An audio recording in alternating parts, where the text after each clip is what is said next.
All right, everybody. This is Joseph P. Farrell with news and views from the Nefarium on Thursday, June 11th. And I got to tell you, the Nefarium has been busy last week. I've got a couple articles here that I'll get to. First, an announcement. I did hear back from David Hatcher Childress at Adventures Unlimited. He told me the new book is already at the printer. So he's guessing sometime around mid to late July that the new book will be out. I will keep everybody posted. All right. So what's the Nefarium been up to this last week? Well, if you've been if you've been following the stories about Deutsche Bank, this is really weird, folks, and I think these two stories, they're both from Zero Hedge, all right, and within a day of each other. So I think these two stories are going to tell it all. The first story is headlined on Zero Hedge's website, Deutsche Bank offices raided by authorities. Listen carefully. Just 2 days after Deutsche Bank co-CEOs Anshu Jain and Jürgen Fitchen announced their resignations, the bank's offices in Germany, France, and the UK have been searched by authorities. This from Reuters. Deutsche Bank confirmed that its offices in Frankfurt had been searched on Tuesday and said investigators were looking for evidence related to client transactions. Okay. With no Deutsche Bank employees accused of wrongdoing. So this is all client transactions, not us, folks. Yeah, right, Deutsche Bank. You might want to try and figure out what the clients were doing and why they were using your bank to do it. But anyway, a spokesman for Germany's largest lender said that the raid had been conducted on behalf of prosecutors in the German city of Wiesbaden who were seeking evidence of securities transactions by the bank's clients. Now, that's an interesting thing right there because you'll notice something. The article starts out saying that Deutsche Bank offices in France, the United Kingdom, and Germany were raided, and now all of a sudden it's all up to the city prosecutors at Wiesbaden. All right. So you know that there's a lot of spin going on here. Now, further down, there's this statement that has been translated from Der Spiegel. And this apparently is a Deutsche Bank actual press statement regarding what's going on. The subject and scope of the investigation, the authority could not say anything about this because it's in its operational phrase. However, the spokesman said no one associated with the procedure for value added tax fraud in the trading of pollution rights or carbon emission allowances was involved. Now, wait a minute here.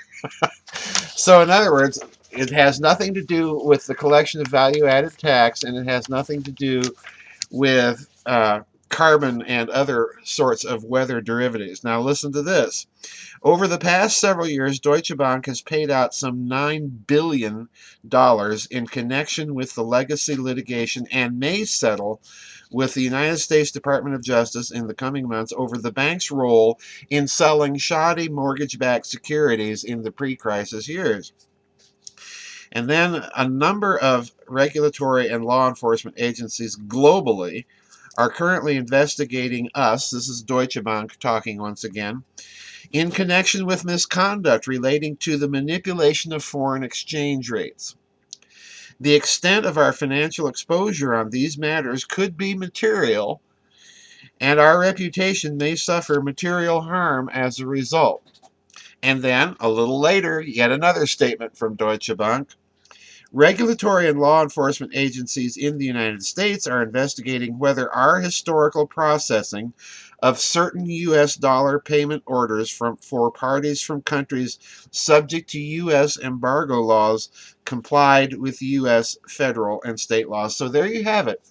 Deutsche Bank is more or less admitting to selling shoddy mortgage backed securities, to manipulation of foreign exchange rates, to a certain amount of fraudulent practice on collection of value added tax, And then finally, it's admitting to being a major bank that's running around and through the loopholes on the American imposed sanctions. So, in other words, Deutsche Bank, if you read these statements carefully, is up to its earlobes, folks, in some very questionable, fraudulent, and probably criminal activity. Now, that's just the first article, okay?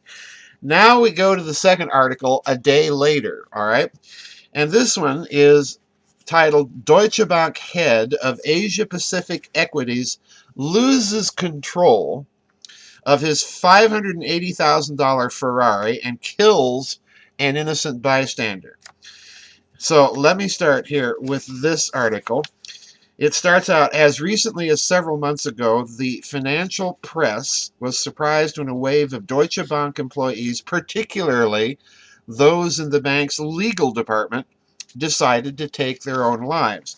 Now we have the case of Robert Abert, who is a Deutsche Bank trader in Hong Kong. Okay? Now, if you look at this article, Zero Hedge pulled up the man's LinkedIn files. He is, or was at one time, the head of equities Japan, Asia, Japan, and Australia. He was at one time the managing director, head of equity product distribution for Deutsche Bank in Asia, Japan, and Australia, head of equity project sales, global head of execution sales, head of sales trading in Japan, head of Asian sales trading, a Japanese warrant trader, and so on and so forth. So, in other words, this is one of Deutsche Bank's key traders in the Far East. Now, yesterday on June 10th, this man's car goes out of control, crashes into a barrier, killing a bystander, an innocent bystander, and he's arrested for reckless driving. He's posted bond, he's out on bail, but has to appear before a Chinese court to determine whether or not he was driving over the speed limit and dangerously and recklessly. Now, listen to this one very interesting statement. Abert, that's the man, told police his car had a brake failure. Okay? And he was arrested on suspicion of dangerous driving causing death. Meanwhile, Zero Hedge comments, Nav Sarau rots in the UK's worst prison, unable to pay his ridiculous pardon me, $5 million bail pardon me, for the simple reason that he was a good trader and dared to expose high-frequency trading rigging to regulators and faces a maximum sentence of 380 years in jail. All right. So let's stop there, folks. What do we got? What is going on with Deutsche Bank? It is involved in seemingly everything, and now we have that convenient brake failure, the old slit in the brake line, and possibly this man himself intended as the victim of a homicide. So what's going on here? Well, Deutsche Bank is one of the banks that has major exposure in derivatives. All right. In fact, somebody informed me, I think it was the second largest holder of derivatives. And the other thing here you'll notice is that Deutsche Bank is heavily involved in foreign exchange rigging. Now, I suspect that this practice goes back quite a way for Deutsche Bank. And the reason why is in the new book, you're going to read about the stage in the evolution of the European Union immediately prior to the creation of the euro. All right. During this stage, currencies were pegged to the Deutschmark. So I suspect that that mechanism is part of what's involved in Deutsche Bank's long, possibly very long history of foreign exchange rigging. All right. Now,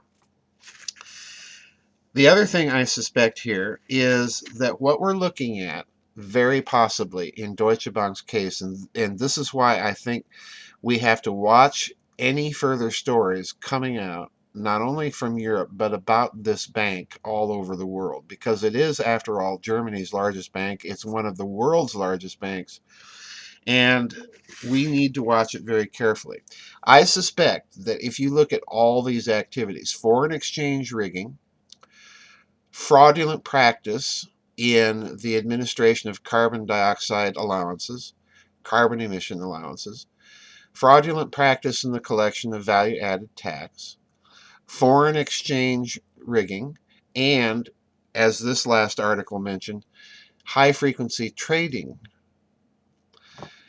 If all of this is true, then Deutsche Bank, it looks to me, is one of the key elements within the hidden system of finance that I've been talking about. It is one of the key prime banks.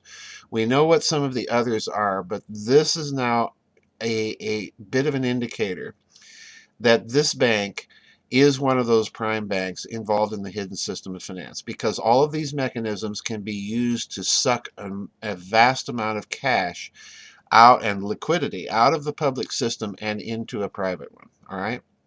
And do so on a major scale. All right. Because if Deutsche Bank is being fined to the tune of billions of dollars for these things, that's a slap on the wrist, quite literally.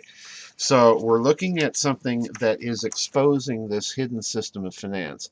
I think this is why we're seeing all of these bankers committing suicide and so on. The other thing that we have to look at here, the other hypothesis, the other possibility, is Deutsche Bank, as one of the major holders of derivatives, is one of those banks that may have been quite literally been trying to buy up the world's debt, and thereby to control it. All right. And I suspect that this is another aspect of this whole banker suicide death scenario that we've been looking at for the last couple of years. They literally are trying to control the world through debt. And Deutsche Bank, being the size of player it is certainly going to be involved in the process. So I think we're looking at indicators of exposure. This is a story to watch carefully, what's going to go on at Deutsche Bank. And in spite of all this, isn't it interesting that Deutsche Bank has a representative at this year's Bilderberg meeting? So you have to wonder what they're talking about. But this is a story to watch, folks. I want to thank all of you who sent me this story. Again, just to bring people up to date, the book should be at the printers, according to David Childress, and it should be out in mid or late July. I'll keep everybody posted. That's it for my news and views, folks. The Nefarium has been busy this week. We'll see you on the flip side, and God bless. Bye-bye.